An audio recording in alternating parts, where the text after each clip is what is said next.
আসসালামু আলাইকুম। আমি আমার পুকুর পাড়টা পুরোপুরি প্রস্তুত করেছি। আমি এখানে সব ধরনের শাকসবজি ফল গাছ রোপণ করব।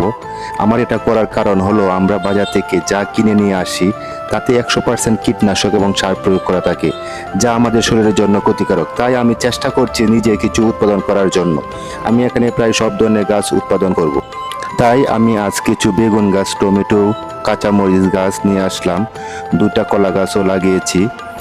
একটি কলা গাছ হলো সাগর কলা আর একটি হলো চিনি চাম্পা, যা আপনারা হয়তো চিনেন।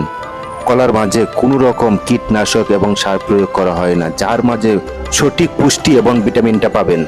এগুলি সঠিকভাবে পরিচর্যা করতে হবে, তা না হলে ভালো ফলনের আশা করা যাবে না। আমি আপনাদের ধাপে ধাপে সব দেখানোর চেষ্টা করব। আমি আমার এই জায়গায় প্রায় 30 থেকে 40 আইটেমের গাছ লাগাবো। সামনে ভিডিওতে দেখানোর চেষ্টা করব। আমি এখানে একটা মাচা তৈরি করেছি।